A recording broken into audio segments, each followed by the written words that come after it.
Mr. Purdon and Mr. Gert, are we ready to begin? I believe so. I will now call the regular meeting of the Louisville Metro Air Pollution Control Board to order. Due to the COVID-19 outbreak, we are conducting the monthly meeting today by video teleconference. First thing we have on the agenda this morning is recognition of a quorum. I will conduct a roll call of board members that are present on this teleconference. When I call your name, please say yes. Steve Sullivan. Yes. Dr. Colbert. Excused. Dr. May. Candace White. Yes. Thank you. Marissa Neal. She's traveling.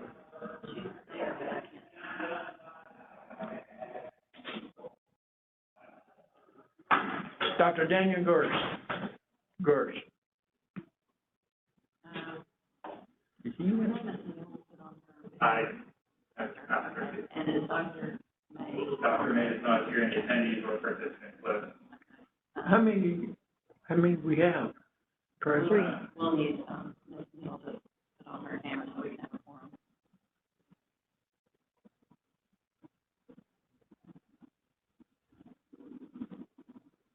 And if no one else shows up, Okay, so we got, we don't have one, yeah, Neil, okay, so, okay. Well, moving on. we need Ms. Neal to come on live though. Okay, If the concern is regarding unfinished business, we still don't have our request for present either. I think the district is able to move forward. Mr. Hamilton, are there any introductions this morning? There are none today. Thank you. Any public recognitions this morning? None today. Thank you. Approval of minutes. The minutes of the regular meeting held on May 18th, 2022 were distributed electronically for your review. Are there any changes to the minutes by board members? Not for me. Hearing none, the minutes are adopted. Thank you. Mr. Gurry, has anyone registered to make a statement or comment this morning? Double check to make sure I haven't had any last minute registrations. Does not appear so. Okay.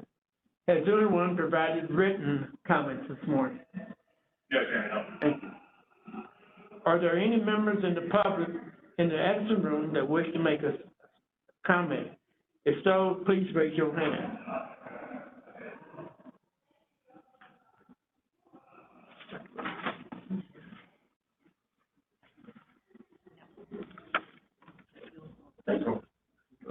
What? Morning. We do have a quorum this morning.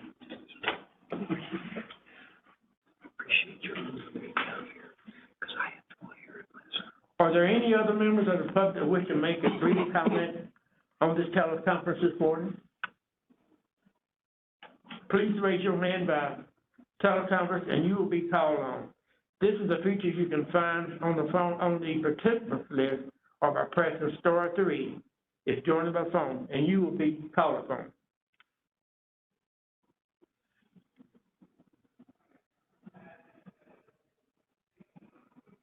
Mr. Gurry, does anyone wish to speak?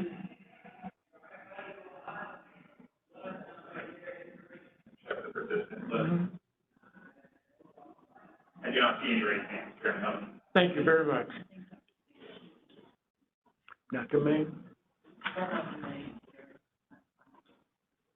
The Dr. May just joined. I do not see her in the list. Kyle. Who is this? Kyle. Okay, never mind. Thank you. That completes the public comment portion of the meeting. Now we're down to unfinished business. There was a request for funds from our Quality Trust Fund for electric line equipment for whole bus and state outdoor space. Will the district please present the request? Mrs. King.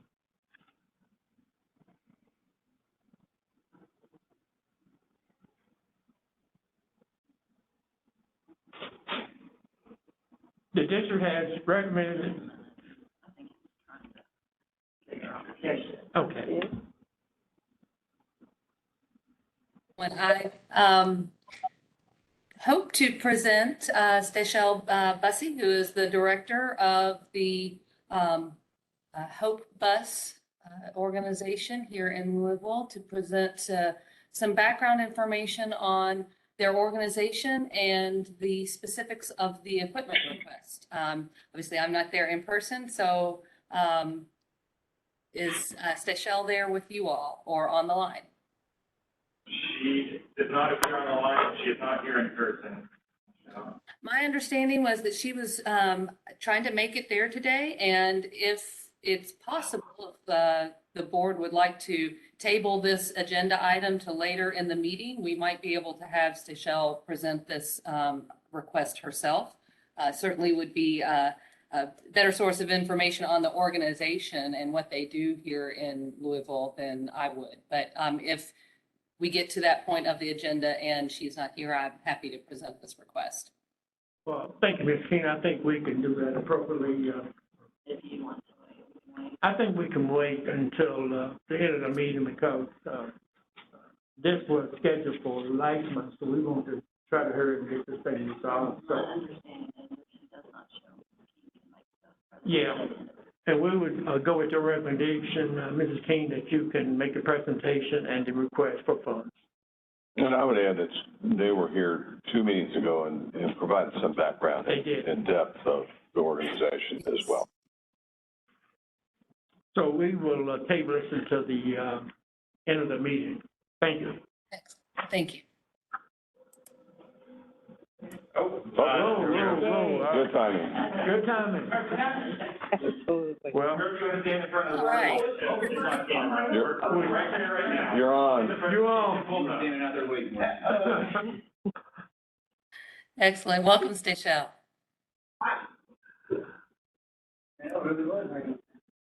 if you wouldn't mind, anyone put the word a little closer so we can see you on camera as well. Yeah. You want to go behind Rachel again? That'd be perfect. And I have the slides up while we run it, so just let me know if you need me to advance at any point. Okay, all right. Thank you all so much for just, again, allowing me to come. And it's always a pleasure to be a part of, as we've been a part of Louisville Metro government now, all the different, I like to call it nooks and crannies, cracks and crevices of Metro government. So we're getting to learn a lot. And so your department was one that I found out about that I had no clue existed. So again, thank you for letting us be here. So initially, I just want to talk a little bit about the Hope Bus, and then we can kind of get right through it. So this is who we are. We primarily have served the west end of Louisville, also Newburgh area, a lot of impoverished areas. These are all of our programs, which is Hopeful, which is our food program. And we serve maybe about 500 to 1,000 food boxes weekly. We run a food pantry in the West End. Something that might actually excite you guys is that we are remodeling a church that had asbestos in it. So that's where our food pantry is located in the West End.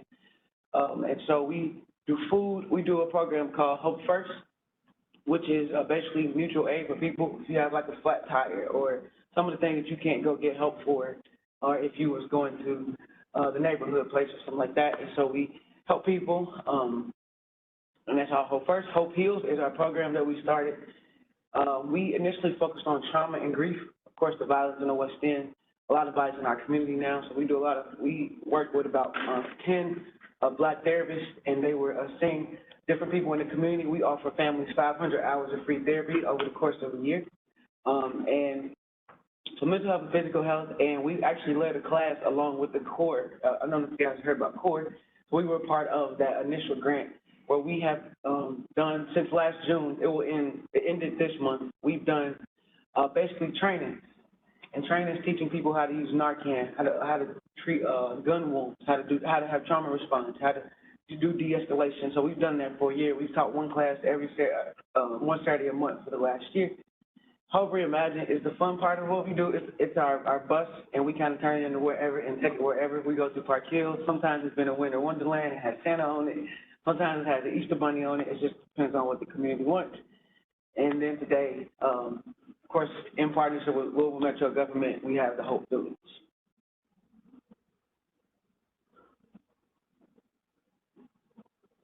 So the Hope Village exists to really bridge the gap between streets, stable housing by creating and operating transformational housing communities in partnership with people experiencing homelessness.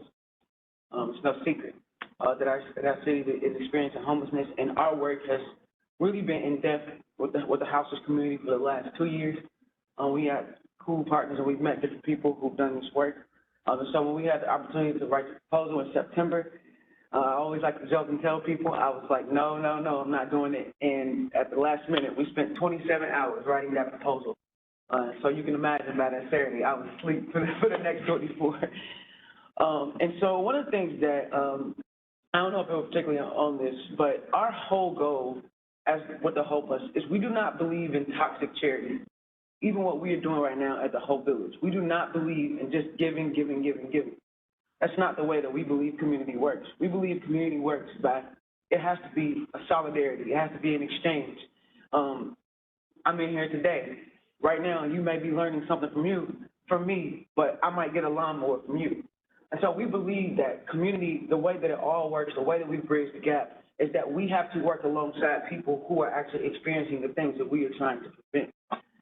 So when the opportunity for the Hope Village come up, that's what it was. And they sometimes tell me I'm too democratic and too diplomatic, but I believe that you have to work alongside people in order for things to be sustainable, in order for them to work. We do not like to tell people what works for them because that's like a parentship. That's not a partnership. We like to work with people to figure out, you know, what works best for them and then what they can sustain. And so then go to the next thing. This is kind of what we do at the village. It's kind of what I talked about. All of our motto is people first. Everything that we do is people first. We believe the system should start working from the bottom up, not the top down. A lot of times people make decisions at the top, and it doesn't really include the people who are at the bottom. And so we are all just reimagining ways to be in this community, to be outside, and to just see how we can work alongside our house folks. So this is all the resources. Some you see resources, some are services. And all of those things we actually do provide. I'm very shocked. We made this when we initially, so who knew, but all of those things we actually do provide, that and beyond. So we're doing some incredible work over there on College Street. So establishing and maintaining meaningful relationships with stakeholders. Again, working with Louisville Metro has opened my eyes to so much in our city that I didn't even know existed. And so a part of what we do at the Hope Bus is how do we take what is available and what is accessible and then create a gap, create a bridge there. And so some things we didn't have, like mobile showers. I found out that our city doesn't really have mobile showers, that we rent them from a company somewhere in Cincinnati, or how it works, or a porta potty, all those things. And so some of those things we found out that we didn't have, a resource that we didn't have as a city. And so some of those resources we had to go out and search for and do different things, but we wanted to make sure that we created this space alongside our house community. And so they help make the rules, they do all those things. We have an advisory council that we meet with there's different agencies who are involved. I think we have somebody on our advisory council is from Peace, Dr. Walker from New Leaf, Jennifer Timon, I don't know if she, but all of these people are part of the decision, and we also have residents who are part of our advisory council who help us make decisions for the space as a whole. All right. So a part of what we wanted to do was not just our residents come in. What we wanted to do was offer them different ways to sustain themselves. Hopefully that they'll, we have the funding for the project for up to a year. My hope is that some of them do not stay a year, that they come in, they get stable, and then we move them out. A part of helping them do that is helping them integrate themselves into community. What does it look like? And we've seen this over the course of 2 years. We've put people in housing who came straight from the streets. Most of the time they don't survive in that house. Or if they do survive, I'm gonna tell you how they survive. Sometimes they will go in that house and you will go in that house to check on them, and they will set their tent up in the living room and never leave it. We've seen those things. We've seen them actually get housing. They move into a house, and then they don't stay in code, or they don't stay away, or they get evicted again because they don't know how to be in the house. They don't know how to, watch this, or they don't understand that. And so we try to wrap our arms around them and say, you are in community now. So there at the village, you don't just get to live there. You do get to live there, but you don't just live it. You have resident responsibilities. Each week, people sign up to do different tasks.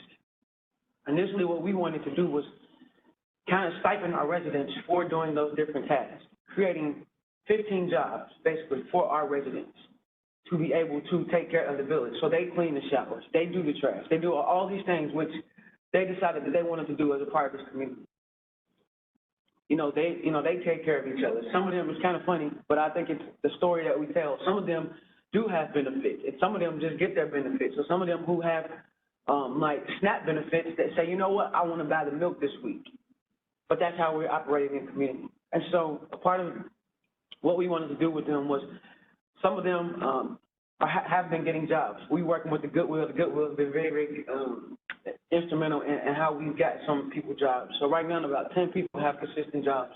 There are some people who are in our shelter. They are domestic violence victims. Some of them don't want to leave. They can't leave the village. They're not ready. And so we try to create opportunities for them inside the village to get, really plugged in and see what they can do. Well, a part of that problem when we got there that we did not foresee was all of that grass that is around College Street area. And the city has been helping us, a little bit thus far, keep it kind of cut and kind of trimmed.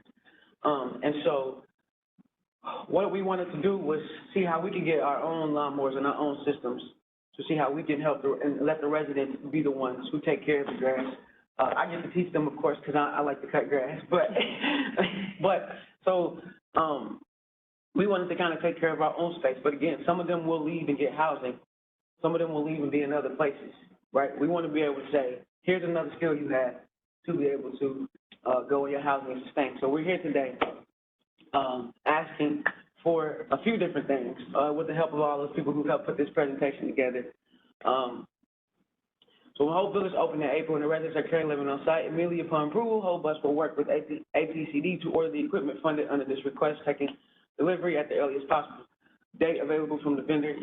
Alicia Ariati is the best because she makes all my words sound very good. But so this is just a project that would improve air quality by using electric equipment in the place of gas power equivalent and provide the community with an example of the capability of this type of emissions-free equipment to maintain a larger site. We get it.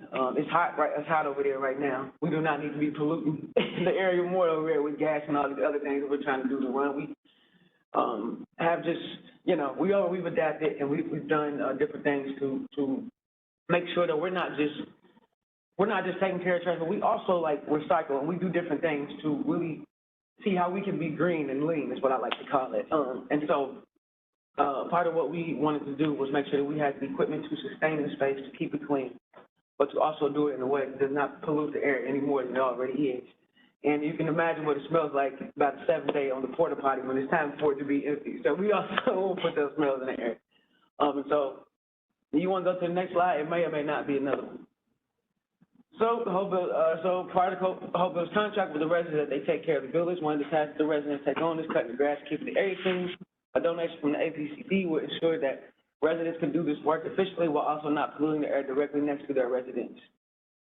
The next one? So here's our request, and we talked about this last time. I think it's 2 of everything. Sorry, my glasses are not reading that well. So it's 2 of everything. So it's 2 mowers, I think 2 blowers, 2 trimmers, a shed that we can actually store it in, and then there's an additional line there for just extra things needed. So like when we get the shed, being able to lock it, safety glasses, the goggles, and all those things, and gloves to be able to, brooms and all those kind of things that you need to make sure it stays clean and we get it up after. It might be one more. There you go. That is this lovely core team who we started with. We started with 5 or 6 of us as the whole bus. We are now up to 18. So I am having a wonderful time. So thank you so much. And that's our mission statement right there. Empowering families and individuals to reimagine our community by working alongside them to build whole-based infrastructures and create sustainable resources. Absolutely. Thank you very much. Are there any questions from board members regarding this request? I have one question. Yes, sir. You said the grass is probably quite high. What do you do with the grass clippings? They got these like paper bags that you buy at Lowe's. They're probably that high. Do you need some of those? Are you talking about the brown paper bags? Yeah, do you have those? So somebody donated some of those. Okay. So we had some, but we probably don't need to get more. I mean, that grass gets real, it's a lot of grass. Well, I can bring you about 10 or more. Okay, Yeah. it gets real high. We buy them at Lowe's and Home Depot. It's the brown, I know what you're talking about. They real- Sometimes I use it for my own grass. Yeah, but I'll bring some over. Yes, sir. How many individuals are currently housed within? 53. We're full, actually. Last time I came, I think we was just kind of getting our feet wet, so we've been open almost 2 months, and we are full with a waiting list of about 200 people. And we decided that we was gonna, two or three of the shelters, we decided that we would keep for emergency situations. So, seeing how that was working out right now, but we're full. Do you have someone that's gonna train folks on how to, safely weed eat and mow and? Yes, so, me, and then there's another, individual in the community who's been coming to cut. So they've already kind of been working, we've been borrowing equipment to kind of do some of that. And I started cutting grass when I was 12, and I do it proudly. How many people did it pay currently cutting the grass? About six or seven who we've identified. Well, that'll be a part of the whole process. Any other questions? If not, thank you very much No, for the thank you. presentation. Thank you all so much. The board will vote. Okay. Would the district please, present the request, Mrs. King? Recommendation?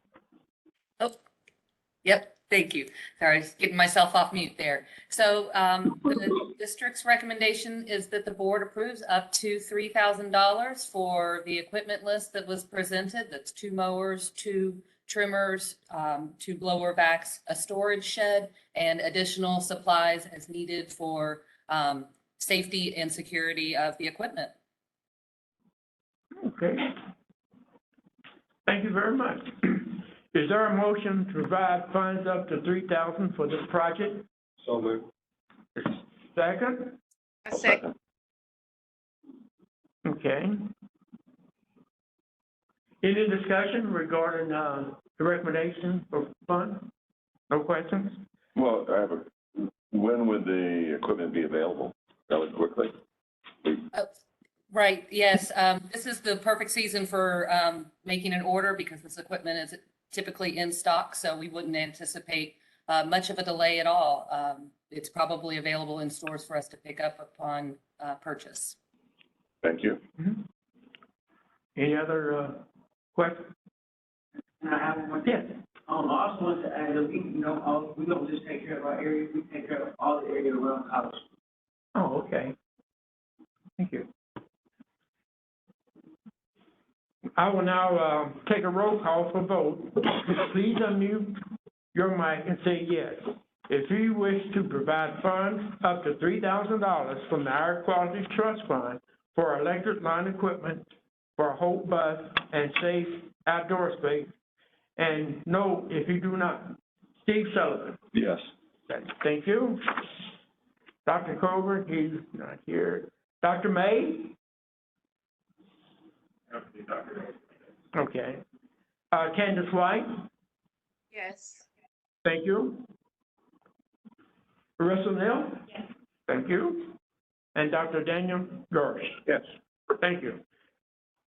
So funds up to $3,000 from the Air Quality Fund for electric line equipment for a whole bus has been approved. Thank you very much. Thank you for the presentation.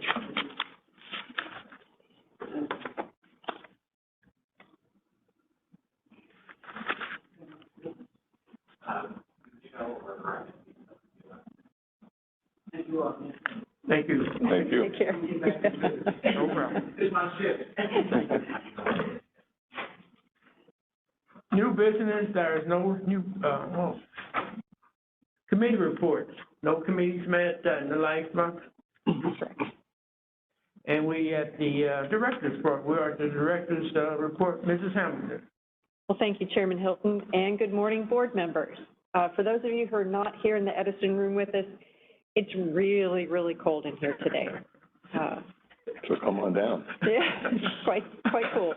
Since the last board meeting, several APCD staff have enjoyed some well-deserved vacations, and 2 have actually celebrated recent weddings. And I am pleased to report such good news, but recognize that COVID is still a concern. Jefferson County remains in the yellow or medium COVID-19 community level, and like the community at large, the district has recently seen an increase in COVID close contact exposures, symptoms, and positive cases.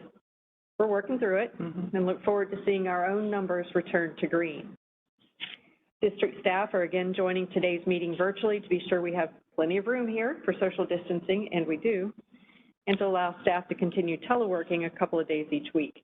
We continue meeting with companies and the public in person at the Edison Center and on-site, at sources, events, and meetings. In fact, several of us enjoyed sharing information about the district's work at last weekend's Western Library Block Party. I kid you not, they had a contingent of Star Wars costumed characters and an R2-D2 that was a robot that a guy built out of a 3D printer. It was a great time. Amped came and played live. They had a DJ and food truck, and these are really great opportunities to meet people where they're at, share information about our work, and of course, you know, one of the things that we continue to hear about from the public at large are odors. We'll be happy to do the same thing on June 25th at the upcoming Health and Wellness Safe Neighborhood Day in Portland, and so we look forward to those opportunities. Mask wearing in metro buildings is not required. It is encouraged, and there are masks outside on the table. Public Health and Wellness, of course, recommends that you talk to your healthcare provider about whether you need to wear that mask and take other precautions if you're at high risk. And of course, if you have questions about vaccinations or COVID testing or anything, please call our colleagues at Public Health and Wellness at 502-912-8598 for more information. And because COVID has not yet gone away, please continue to review the agenda each month to be sure you understand how the district will be meeting. Okay, hot topic I know everyone wants to hear about.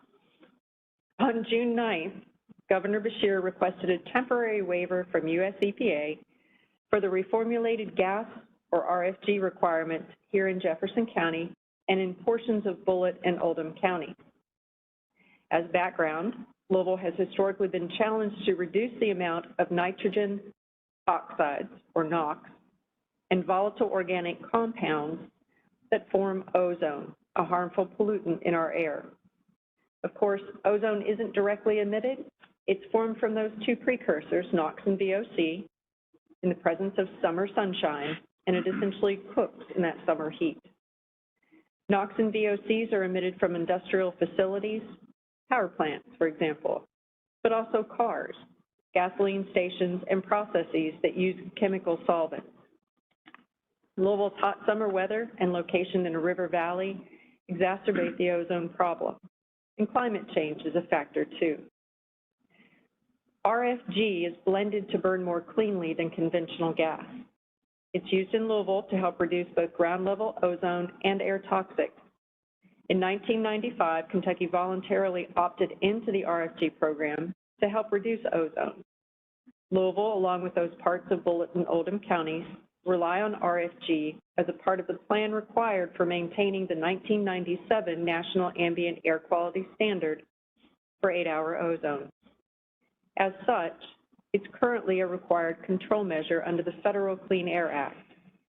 While the effect that the use of RFG currently has on our air today is relatively small, and that's because gasoline as a fuel itself has been changed, and it's now a cleaner burning conventional gas. Every reduction or increase in emissions is meaningful for the health of our residents and for our abilities and for our area's ability to demonstrate compliance with the National Ambient Air Quality Standard for ozone.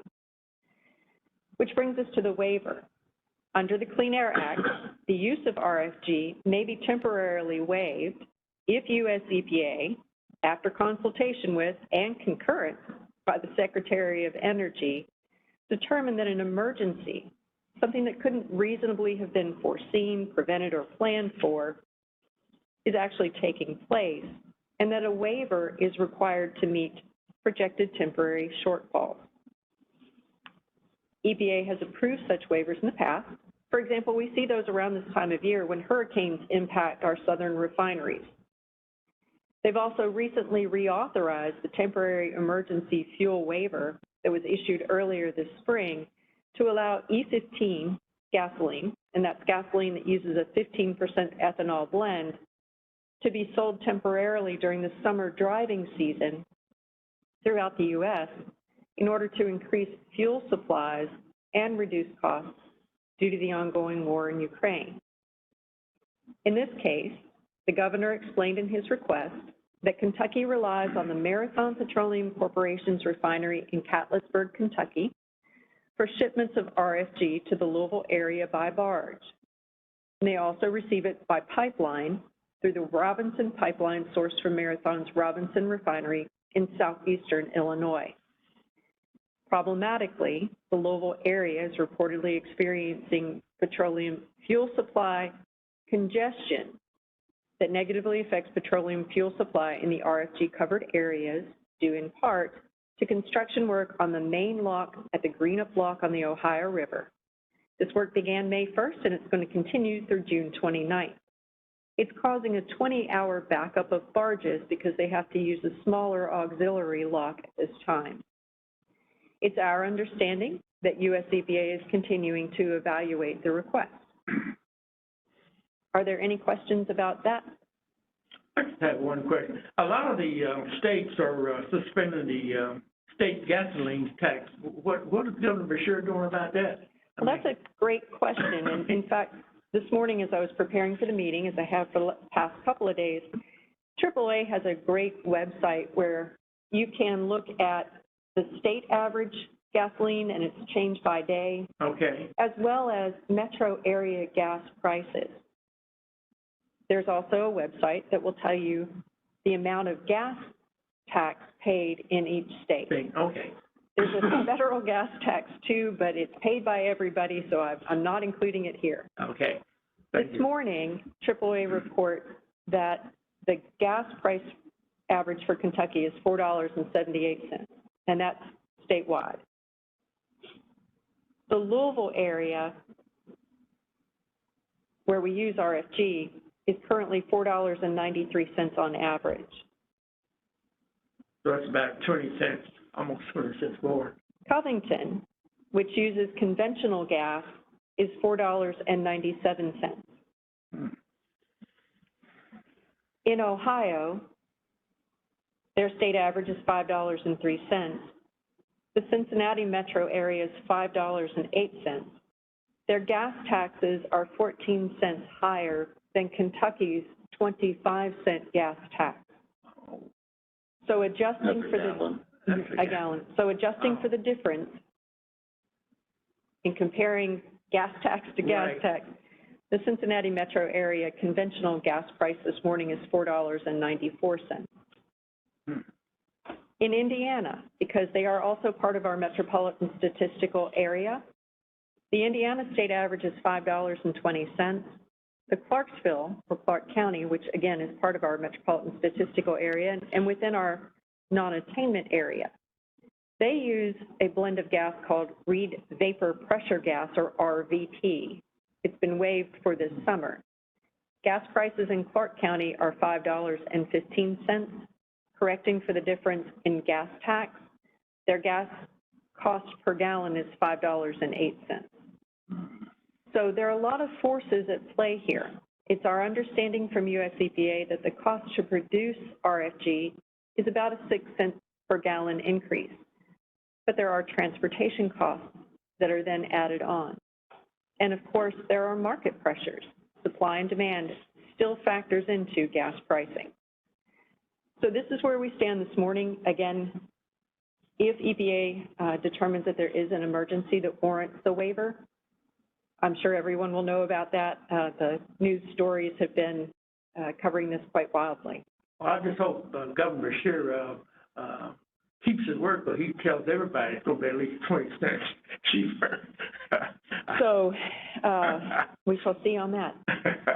Are there any other questions before I move on? So what's the impact, if you know or could guess, related to the ozone levels that we're gonna see during the summer? If they, I almost asked to put up a slide.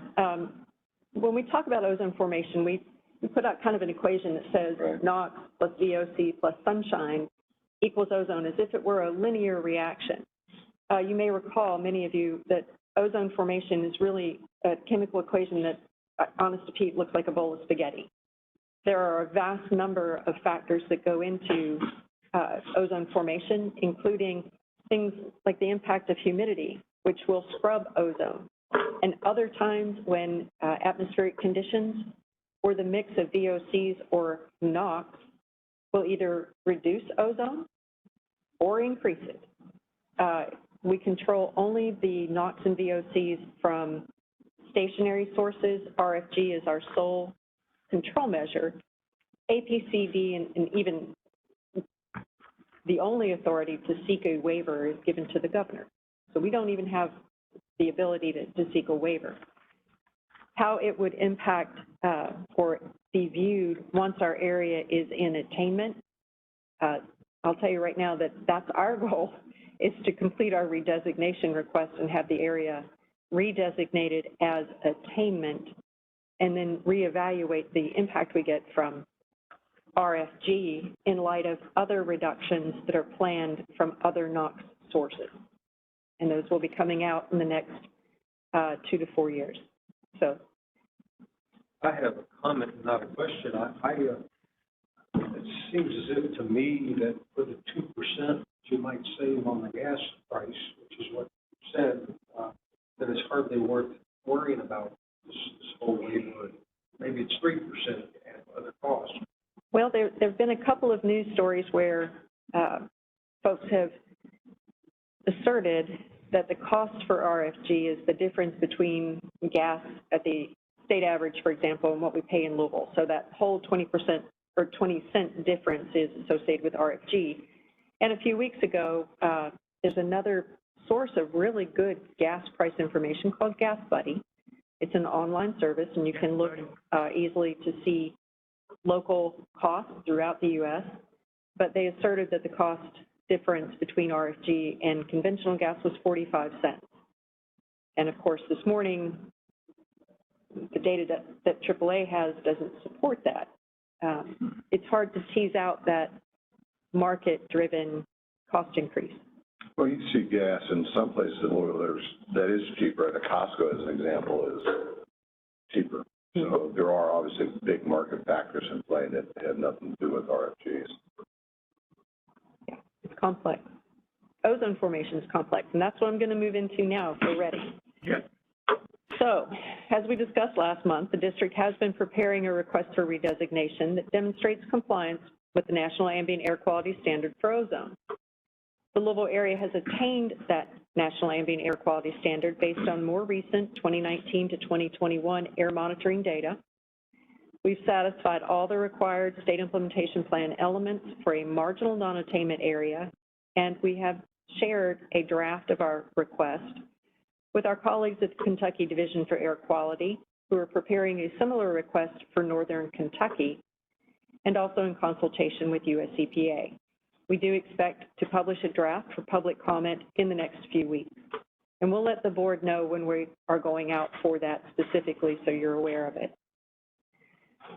The public comment period on EPA's proposal to redesignate Louisville and 23 other areas, as I discussed last month, to moderate non-attainment, because our 2018 to 2020 air monitoring data exceeded the National Ambient Air Quality Standard, ended on Monday, June 13th.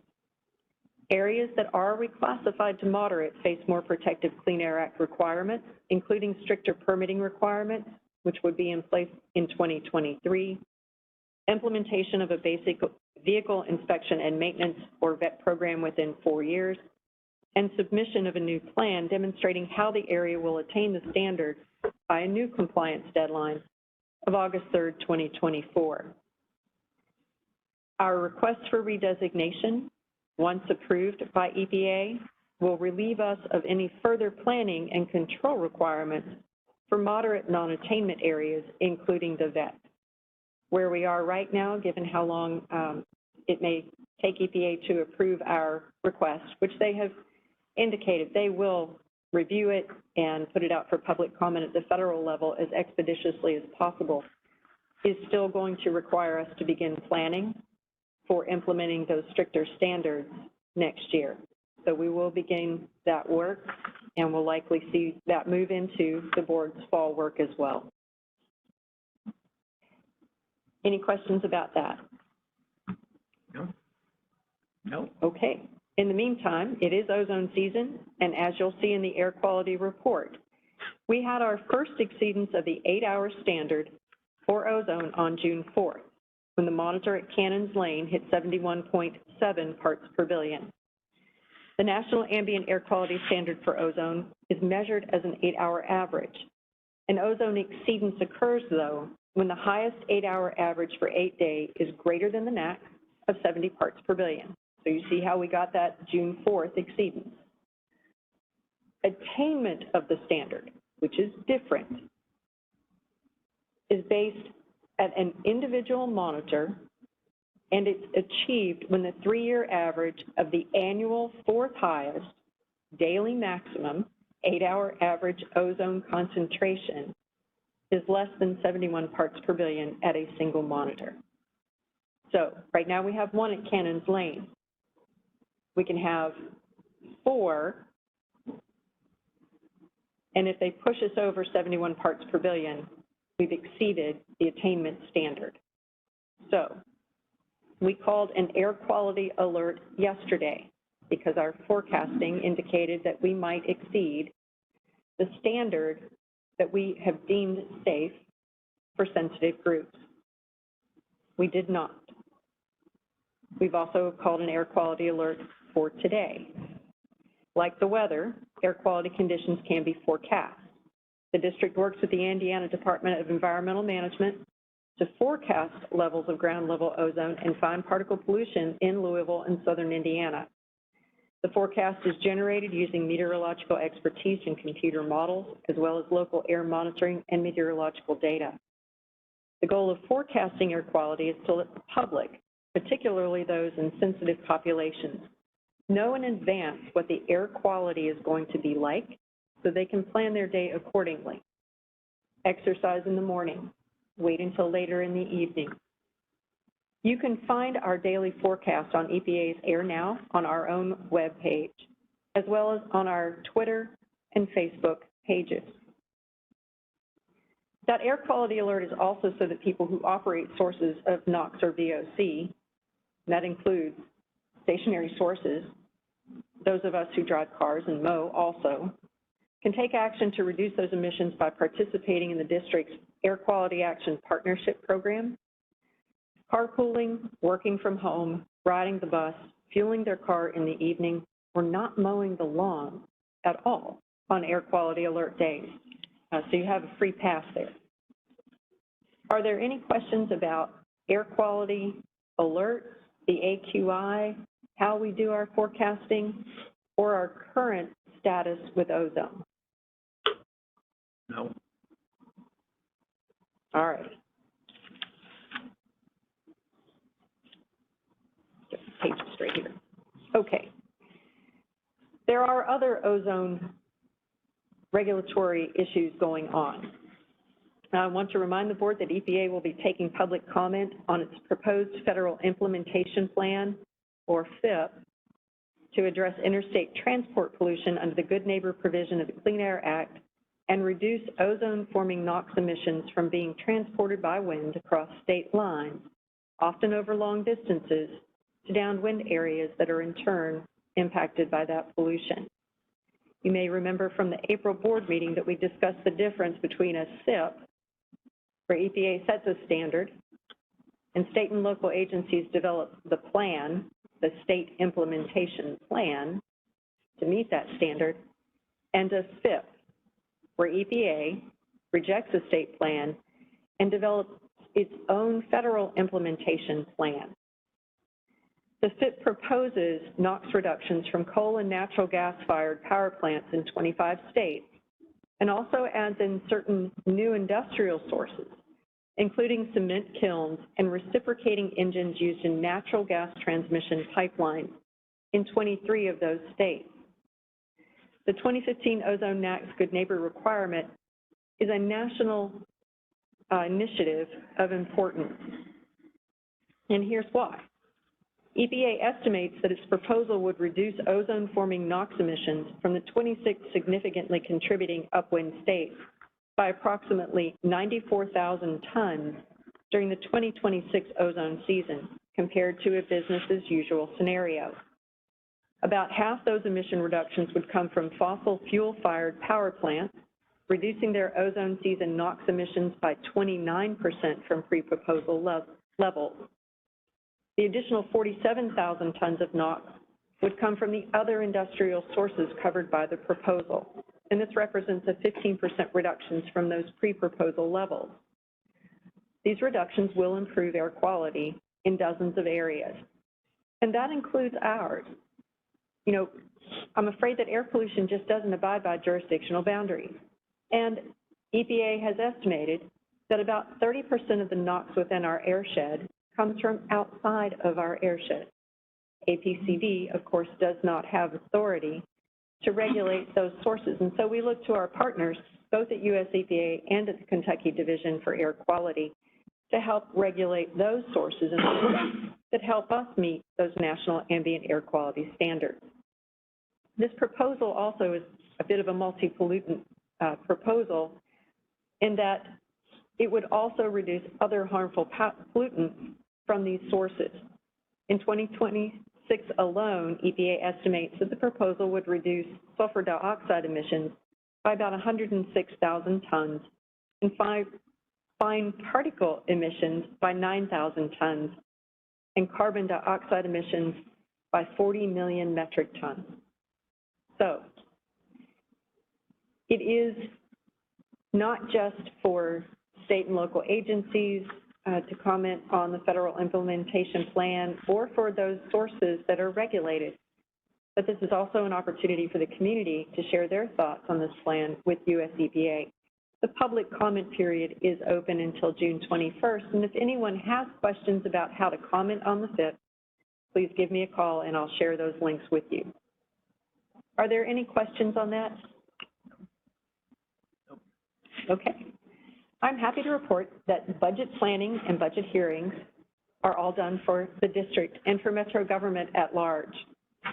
We begin planning for our budget here in January, and it takes us all the way through June to complete that process so that our budget is ready to begin on July 1st. US EPA is going through a similar process. Their federal fiscal year begins October 1st, and so as part of that, they're doing some multi-year planning across their various responsibilities, and they've invited state, local, and tribal air agencies to review those draft plans and offer feedback on areas of concern for our programs and for our communities. Recently, the district had an opportunity to share our thoughts on some proposed research projects that US EPA's Office of Research and Development is planning, including some projects focused on climate change and resilience, and some focused on better understanding the impact of air pollution emissions on public health, including how to measure those impacts on a day-to-day and a past exposure basis, and also investigate and characterize odors and their sources. We shared as part of our review that while all the projects would certainly provide benefit, our work would benefit from those projects focused on exposures and public health impacts, as well as odors. Later this week, we'll join our colleagues to learn more about EPA's proposed update to its climate adaptation implementation plan, and I'll share information from that with the board as I learn more. Any questions on that work? All right. Pre-Zoom and pre-WebEx, we met regularly with US EPA via conference calls. Just about, I probably have 4 or 5 calls with US EPA on a weekly basis. Now we have an opportunity to see each other virtually during many of these meetings, although I will confess, they don't turn their camera on as a culture. It's a little weird. I guess we'll all have to recognize those cultural differences. But the Clean Air Act, which calls for state, local, and tribal air agencies and EPA to work in partnership, has this really quaint and kind of quirky requirement that compels EPA staff on an annual basis to go and actually sit down in person and visit with their co-regulators. I'm happy that this will be the first time since August of 2019 that we are planning to meet here on August 4th with members of US EPA Region 4's leadership team and the leadership of the Kentucky Division for Air Quality and the district. This gives us a great opportunity to be collaborative, but also to be people together. Typically, we share a meal. That always helps conversations, but we will be looking forward to planning for upcoming work, highlighting new and emerging issues of local concern, and continuing our good work together. Are there any questions about my report at this point? Is that meeting just one day? It is. It is. It's the only place in I've worked across air, water, and waste, and there is no similar requirement in any of the other programs. And that's because in the Clean Air Act, state and local programs are, through cooperative federalism, tasked with developing the plan to meet a standard that EPA sets. So this work doesn't get done unless we work at it collaboratively. And back in 1970, I guess Congress decided that it might be good for us to shake hands across the table occasionally, to really sit with each other and talk about our challenges. We had a regional conference last week with our multi-jurisdictional organization known as Metro 4 CESARM. I'm currently serving as president of Metro 4. It is a group of 14 local air agencies in 10 southeastern states, and CESARM is the state counterparts in those 10 states. It was our annual grants planning conference with US EPA, got 2 mornings worth of meetings, updates, and it was really, it's always good to meet with people who share your same concerns. EPA, is expected under the Clean Air Act when it was first passed to fund us about 60% of the cost of running our program. We're down to about 12. The best way that I can describe the work we do and how it's done, cooperative federalism is a great term. Like I said, EPA sets the standard, we develop the plan, but it's really much more like Fred Astaire and Ginger Rogers. We're Ginger Rogers. We do everything that Fred Astaire does, except we do it in high heels and going backwards. But at this point, with EPA's work and their expectations through our air planning agreement, new monitoring techniques, new monitoring equipment, adding on work to implement environmental justice. These are all outstanding things for us to be doing. But we're in a position where not only are we doing it backwards and in heels, but we're sewing the costumes, we're cleaning out the barn, building the stage, selling the tickets, and we're doing all the media. So we've got to find a way to help EPA encourage Congress to fund us more fully, because they have a lot of expectations for the work that we do, and we have our own. I do want to mention again that the district and the board are unique among air agencies. We're one of the very few agencies in the nation who have an independent air toxics program that goes beyond the federal air toxics program. That was through the leadership of our board and the district back in 2005. It's something we do every day to implement the STAR program. It's not something we did, it's what we do. EPA is just catching up on the fact that those air toxics need to be as focused on as those criteria pollutants that we have those national ambient air quality standards for. So we're going to see a lot more emphasis from EPA nationally on air toxics, and it's about time. So stay tuned on that. We hope to share with our colleagues from Region 4 when they come in just how much money we think we need. And we look forward to seeing an increase in our funding. I have my fingers crossed. If there are no other questions then, I do want to say that our team of compliance officers worked diligently to address concerns about dust, open burning, and odors, as you can see from the monthly complaint investigation status report. Kyle Zimmerman, the Community Compliance Supervisor, has added a new section to the report to better detail ongoing investigations.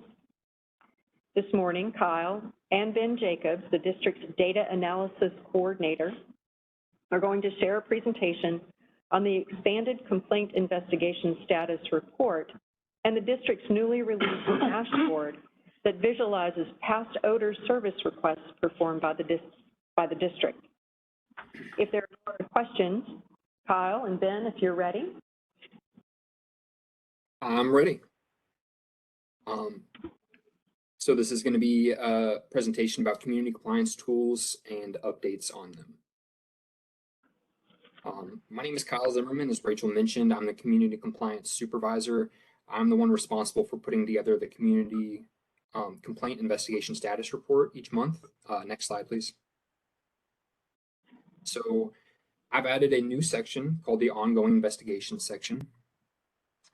And just to give you a little bit of a background before I go into what this is, I just wanted to answer a few quick questions just to kind of give you as much information as I can. So a service request, which is one row on the complaint investigation status report, is the digital record of all complaints, investigations, correspondence that occur in response to issues reported by the community. A service request may contain multiple complaints and investigations that can span multiple months. Why has this been added to the board report? So prior to this ongoing investigation section being added, only service requests that were started during that month were shown on the board report. This new ongoing investigation section has been added in order to improve transparency and show the additional complaints received and investigations performed on service requests that have remained open from past months. Why would a service request be kept open? So a service request will be kept open if multiple complaints are received for similar issues in the same area, or if an issue is observed by the investigating compliance officer. How long might a service request be kept open? So a service request will be kept open until the issue has either been resolved, is otherwise observed to no longer be ongoing, or when the service request has been sent to the enforcement section for further action. Next slide.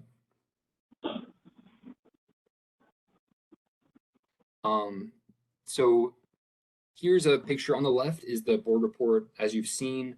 On the right, it looks very similar. It's the new ongoing investigation section with just a few differences. So going from column to column, left to right, the far left is the service request number. This is just the ID number for the service request in our system.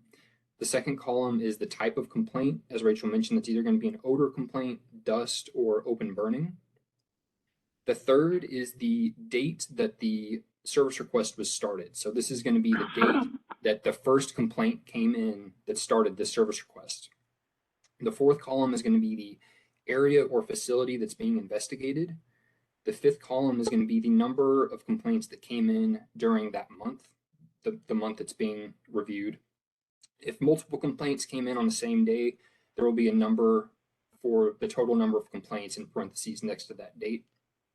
And lastly, regular surveillance is performed by compliance officers for these ongoing investigations. This means that we patrol the area even on days when complaints have not been submitted. The final column summarizes observations made by compliance officers during surveillance and in response to community complaints. So that's the end of my presentation. We're running a little short on time. I'm going to let Ben take over. He's going to kind of round this out just a little bit with some very similar information. So I would hold questions off because he may answer something that you might be thinking of.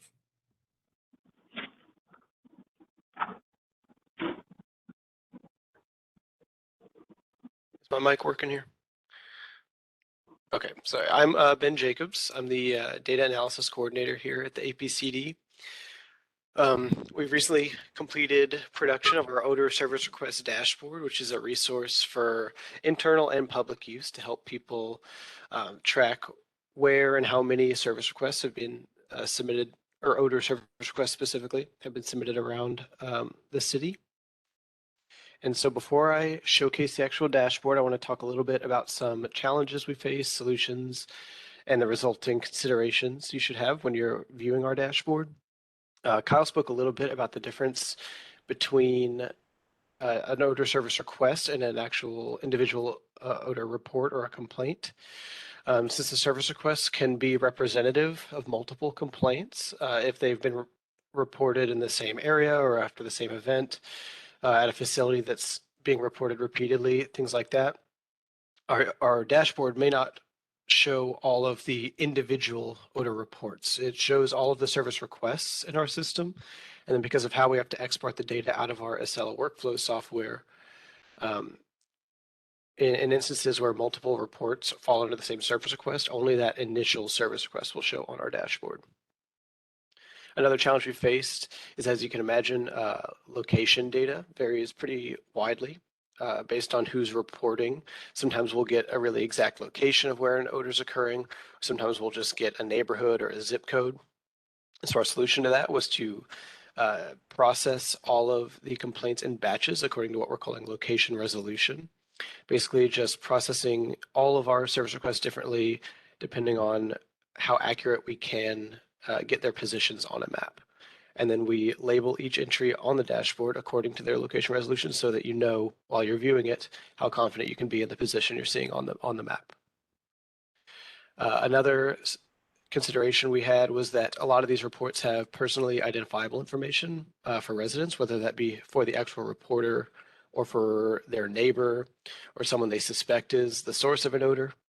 And we wanted to be sure we protect that private information. So once all of our entries have been geoprocessed, we use a tool in ArcGIS to snap their locations to the nearest intersection so that we're not showing the exact location of anyone's home or their neighbor's home, things like that, but we're still getting a pretty accurate position just to the nearest intersection. And then we also comb through all of our reporter statements to remove phone numbers, email addresses, first and last names, and of course, like house addresses is a big one that we have to remove as well.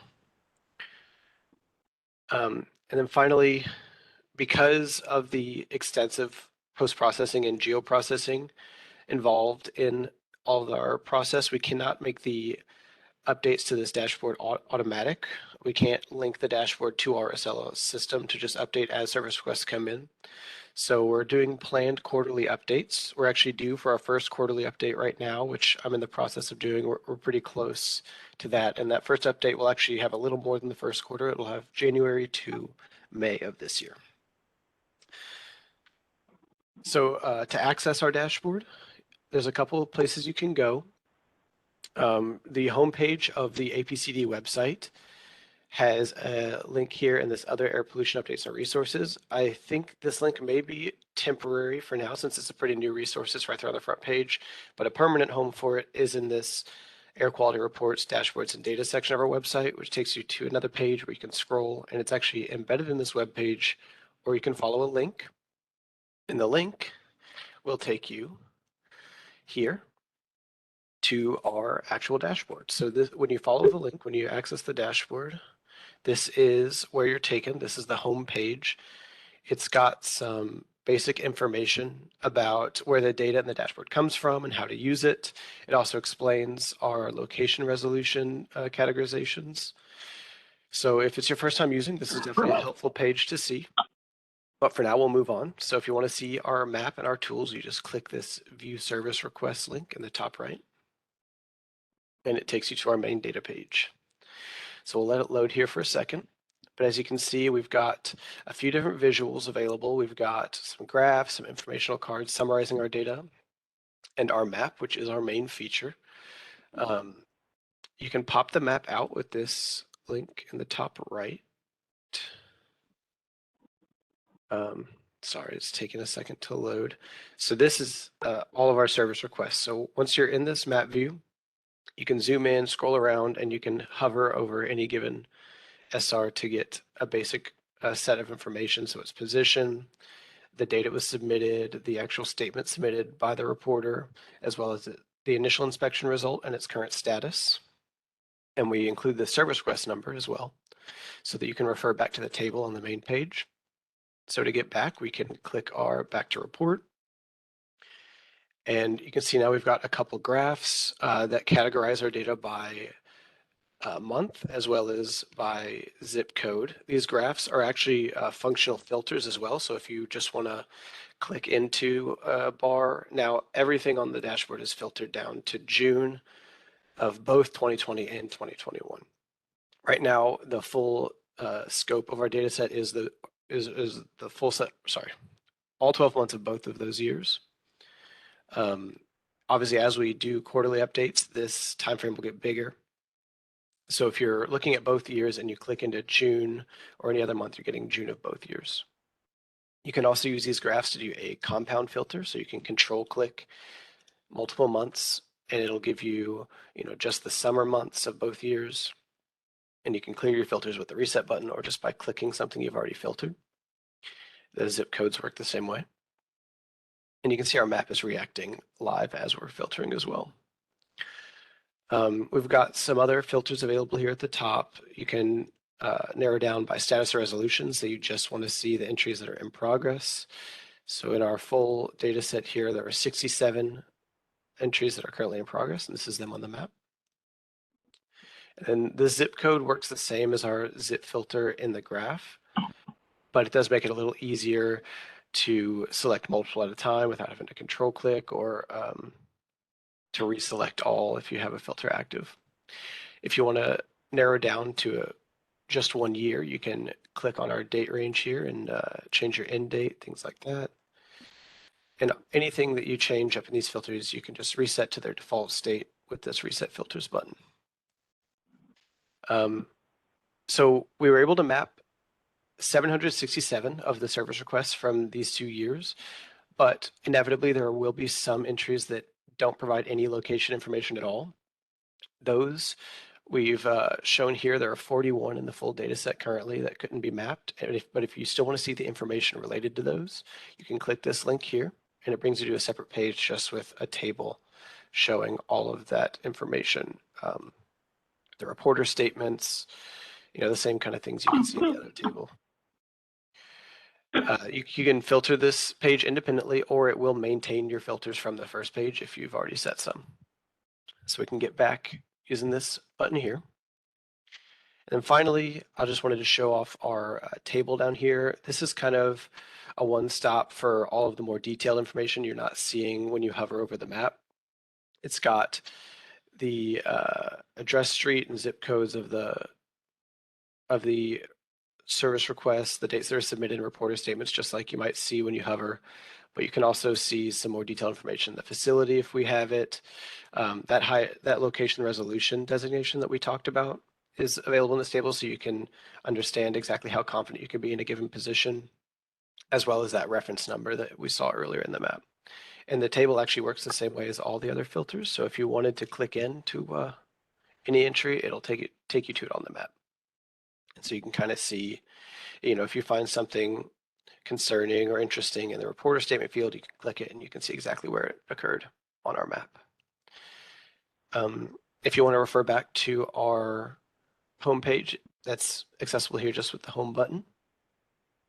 And there you go. And there's some links on this page as well that shows our standard operating procedures for when we receive complaints, as well as some information on how you can submit odor reports. Some future plans that we have for the dashboard. We talked already about quarterly updates that'll be recurring regularly, in the foreseeable future. But we also want to make it optimized for mobile. We've designed a mobile layout for the dashboard, but I'm having troubles getting our software to actually get it to load. When you embed the dashboard into a website and somebody accesses the website, even on your phone right now, it's showing this desktop layout, which loads really small on a phone. So that's something that we want to improve. And also, I think we've talked a little bit about having it optimized for other languages so that residents where English is not their first language can review it, get the same use out of the resources as the rest of us. Yeah, I think that's kind of my standard showcase for the dashboard. I appreciate your time. If you have any questions, I'd be happy to take a stab at them. On the second bar chart, is that the type of complaint? And what is the first one that's always obviously higher? This bar chart here is categorizing our service requests by month, so January through December. And the second one is categorizing them by zip code. Oh, it's zip code. Oh, okay. Yes, so you can see here 40211 in the West End, it has by far more odor service requests compared to all the other zip codes. So if you were to come and want to see that, you can click into it, and you can see just those 116 service requests. And then the type of complaint, is that broken down like odor versus burning versus? Right now, only odor service requests are included in the dashboard. Okay. Yeah. When do you anticipate having the optimized for phones or? Then I'm not sure if you heard that. Do you have a date that you'd like to have an optimized version for phones completed? No, we haven't kind of fleshed out that development schedule. I'm working on the first data set update right now, and I know we've got a couple other projects in the work we've been working on. Are you going to do that in-house? Yeah. I'm sorry, I couldn't hear that. No, I didn't realize you were going to be doing the optimization in-house, so, yeah, don't worry about that, I was just wondering. Are there any other questions from board members? Personally, I'd like to thank Benjamin Jacobs and Kyle Cinnamon for excellent report. I thank you so much. It really enlightened me about how to read some of these reports and how to look at some of the data. It's all there. I appreciate you going through that and showing us that. Thank you all very much. Thank you. Moving on, we're down to our quality data report. I think Mrs. Hampton mentioned that we did have one ozone season June 4th. One question I like to just throw out. If you look at the PM 2.5 monthly average, you start from January to December. Now, if you go to the ozone,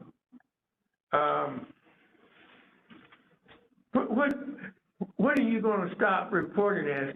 October, November, December, what? Billy, do you want to take that? Yeah, the federal government has a specific ozone season Okay. for every jurisdiction, and our ozone season begins March 1st and runs through October 31st. Oh, okay. So that's the data we report. Okay. Even though at our Kansas Lane site we do measure ozone year round, Right. we don't really high numbers in those off months. So Okay. EPA bases that season based on when they see the highest ozone. Thank you. I'm just curious because I know the PM 2.5 goes from January to December, and I've never seen when this, you probably told me before that it ends in October, so I make a note of that. Thanks very much. Any questions from board members on the our quality data, our toxic report? Any questions from board members? Enforcement status report? No questions? Excess emission report? Okay. Complaint and investigation status summary? I did notice two things on that report. Under current status, the investigation has been closed, or a warning letter has been sent or will be sent. Is those the two definitions you're going to start using? I think there may be a few other ones, that's probably the only one that showed up last month. Okay, good. Another quick question. What is the symbol like OBRN and NOEN? What does that stand for? I'd have to look at it, but OBR is probably open burn. Open burn, Probably the type of service request. okay. Yes, I'd have- yeah. OBRN is open burn. NOEM stands for no emission, but that's odors. And then Okay, dust is no dust. Okay, good. Thank you, Tom. I don't, I look at something, I want to know what it means when I read it. Thank you very much. Are there any questions on any of these reports? Reports look good, thank you very much. I guess, the staff reports, everybody received those. Right now, I will adjourn this regular meeting of the. One thing I just wanted to add, for board members present, you might not have seen it before you came. The Air Quality Trust Fund annual report was by email this morning and will be posted with the rest of the board materials on our webpage after the meeting. So that is a part of the board materials for today as well. Yeah, thank you. I do have a copy of that, the fiscal year accounting report. Thank you very much, Mr. Gary. I will now adjourn this regular meeting of the board and thank you for your participation. The next board meeting is Wednesday, July the 20th at 10 a.m. Thank you, everyone, for your attendance.